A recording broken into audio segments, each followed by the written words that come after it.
Moi c'est Olivier, chauffeur routier depuis 2017 à la SATFER, maintenance au CAFNA. Sur le départ sur la longue, maintenant sur du régional. Actuellement, ça consiste à faire des relivraisons en permanence, des relais avec des chauffeurs sur la route et récupérer leurs camions pour faire des livraisons. Selon les journées, je commence plus ou moins tôt. Je reçois toujours mes instructions la veille, en général en fin d'après-midi, pour me dire à quelle heure je commence le matin. J'attends un camion au dépôt et après je fais mes livraisons. Les chauffeurs de longue, ce qu'on appelle longue, ce sont ceux qui font le national. Moi, mon secteur, c'est plus les relivraisons. Donc c'est vrai qu'on reste plus sur Perpignan, les alentours jusqu'à Béziers, Lézignan, Montpellier. Et là-dessus, après, il y a aussi les chauffeurs de parc qui, eux, passent la journée sur le secteur de Perpignan et Saint-Charles, qui font tous les rechargements pour les chauffeurs qui partent le soir. Et de là, eux, ils restent toute la journée, voilà, tout simplement.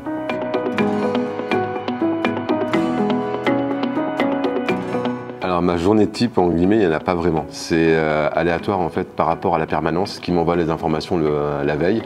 Donc je reçois les informations donc avec une heure de démarrage.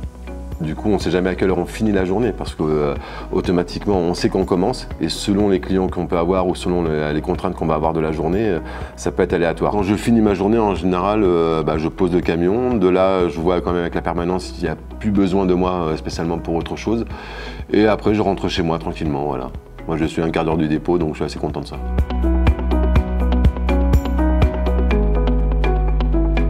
En régional, on a beaucoup de contacts. Sur la longue, beaucoup moins. Moi, personnellement, j'ai l'occasion de voir ceux de nuit et ceux de jour, vu que je suis à cheval sur les deux. Donc nous, à la SATFER, on a 2 permanents de nuit. Après la journée, c'est un peu différent parce qu'ils sont plus nombreux, ils ont un boulot différent. Donc eux, ils donnent juste les instructions en journée pour qu'on puisse travailler par rapport à ce qu'ils ont besoin. Et de là, nous, on a après un contact direct avec les clients, que ce soit les réceptionnaires ou les mecs sur les quais, etc. Ou dans les bureaux, parce qu'on voit aussi les personnes des bureaux pour faire les papiers, et ainsi de suite.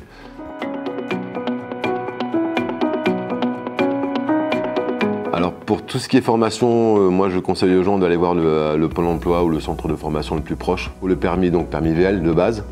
Ensuite, il faut le permis C, c'est le permis lourd. Tout simplement, donc tout ce qui est petit porteur au-dessus de 3,5 tonnes.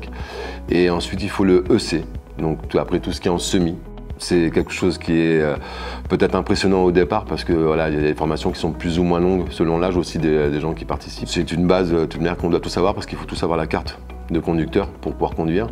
Et après, il y a aussi des formations qui se greffent dessus avec la FIMO ou la FCO, ça change régulièrement, mais bon, ça reste le même principe.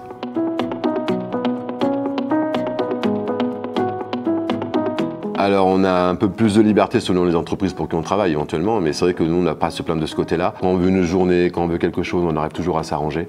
Ceux qui veulent faire de la longue ne rentrent jamais chez eux, mais bon, quand ils sont chez eux pour une petite période. Ceux qui font du régional comme moi sont tous les jours à la maison, donc c'est quand même plus pratique de gérer la vie de famille, ainsi de suite. Et il y a ceux aussi qui font du parc, qui eux ont des horaires vraiment fixes, 8h midi, 14h, 18h, donc eux ils ont des horaires de bureau, voilà. Donc les horaires de ce côté-là ça va bien, le salaire va bien aussi. Parce qu'on n'a pas un taux horaire qui est énorme, mais vu qu'on fait des heures, automatiquement on a des salaires, plus les frais de route, etc., qui permettent de s'en sortir correctement. Mais bon, dans l'ensemble, oui, on n'a pas à se plaindre et on a quand même pas mal d'avantages aussi, quoi.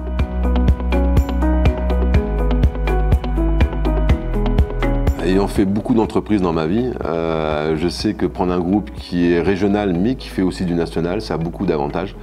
On a quand même un grand patron qui est quand même proche de ses chauffeurs. Après, on a une garantie, on va dire une sécurité, mais en tant qu'employé, c'est important. Tous les mois, on a le salaire quand même qui est versé correctement aux mêmes dates, aux mêmes périodes. On n'a jamais de problème par rapport à tout ça. Donc c'est vrai que ça, c'est une sécurité qui est très très importante.